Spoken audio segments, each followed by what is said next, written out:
Imam Syafi'i kalau 30 hari saja 30 kali 2 60 kali hatam Quran. Masya Allah.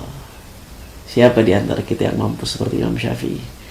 Saya nggak minta kita jadi seperti Imam Syafi'i, enggak. Mungkin masih terlalu jauh.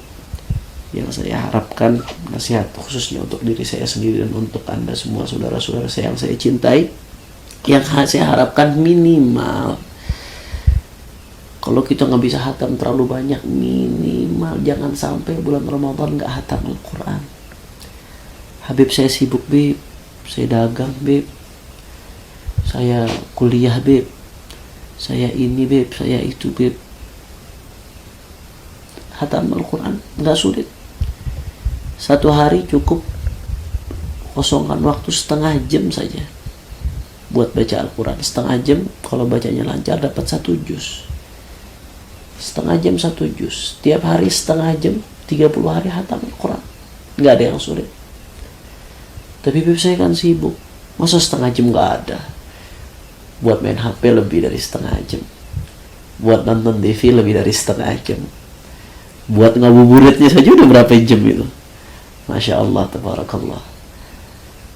Nggak ada yang sulit. Apalagi kalau kita sudah tahu kemuliaan Al-Quran. Luar biasa. Segala sesuatu yang di dalamnya ada Al-Quran, dia akan menjadi hal yang paling mulia. Malam yang paling mulia, malam apa? Lailatul Qadar. Lailatul Qadar khairun min alfi syahr. Malam Lailatul Qadar itu lebih baik dari 1000 bulan. Kenapa malam Lailatul Qadar dijadikan malam terbaik? Inna anzalnahu fi Lailatul Qadar. Karena Allah turunkan Al-Quran pertama kali pada malam Lailatul Qadar. Malam Lailatul Qadar menjadi mulia karena Al-Quran. Bulan yang paling mulia, bulan apa? Ramadan. Kenapa Ramadan jadi bulan yang paling mulia? Karena dia bulan diturunkannya Al-Quran. Ramadan menjadi bulan yang paling mulia karena Al-Quran. Nggak sampai di situ ya Allah. Malaikat yang paling mulia siapa? Malaikat Jibril, malaikat yang paling mulia. Kenapa malaikat Jibril jadi malaikat yang paling mulia? Di antara sebabnya karena malaikat Jibril adalah perantara yang membawa Al-Quran, membawa wahyu dari Allah Subhanahu wa Ta'ala. Malaikat Jibril menjadi paling mulia karena Al-Quran.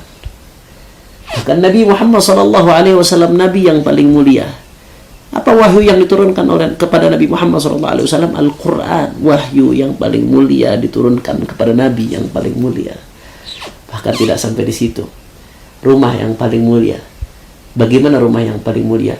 Al-Baitul ladzi quri'a fihi Al-Quran yatara'a li ahli as-sama' kama tatara'a an-nujumu li ahli al-ard. Rumah yang paling mulia bukan rumah yang megah, bukan rumah yang mewah, bukan rumah yang mahal, bukan rumah yang interiornya paling wah. Rumah seperti itu belum tentu dikenal di langitnya Allah Subhanahu wa Ta'ala. Tapi bagaimana rumah yang paling mulia yang dikenal oleh penduduk langit? Dalam sebuah riwayat, Al-Baitul ladzi quri'a fihi Al-Quran. Rumah yang di dalamnya dibacakan Al-Quran. Yatara'a li ahli sama'. Maka bait rumah itu akan nampak bagi penduduk langit. Kama tatara'an nujum li ahli al-ard. Sebagaimana orang-orang penduduk bumi bisa melihat terangnya bintang, penduduk langit bisa melihat terangnya rumah yang di dalamnya dibacakan Al-Quran. Mungkin rumahnya gubuk, mungkin rumahnya lusuh, mungkin rumahnya kecil, mungkin rumahnya masih kredit, mungkin rumahnya ngontrak.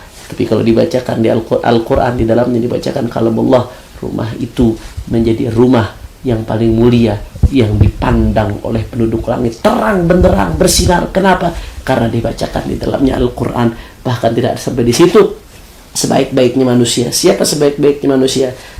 Dalam salah satu perspektif, dalam salah satu sudut pandang, Rasulullah SAW mengatakan, khairukum man ta'allama al-Quran wa 'allamah. Sebaik-baiknya kalian adalah yang belajar Al-Quran dan mengajarkan Al-Quran. Dia menjadi sebaik-baiknya manusia karena Al-Quran. Maka hatimu kalau pengen jadi hati yang paling mulia, isi Al-Quran. Lisanmu kalau mau jadi lisan yang paling mulia, hiasi dengan Al-Quran. Matamu kalau mau menjadi mata yang paling mulia, pandang ayat-ayat Al-Quran. Mudah-mudahan Al-Quran menjadi syafaat bagi kita di hari kiamat nanti. Al-Quran akan menjadi syafaat nanti bagi pembacanya di hari kiamat. Kalau hari ini kita sisihkan waktu kita untuk Al-Quran, Al-Quran nanti akan ingat kita ketika kita sulit di hari kiamat. Tapi kalau hari ini kita lupakan Al-Quran, na'udzubillah min dzalik, takut-takutnya Al-Quran akan lupakan kita nanti di hari kiamat. Na'udzubillah. Ja'alanallah wa iyyakum min ahlil Quran fid dunya wal akhirah. Assalamualaikum warahmatullahi wabarakatuh.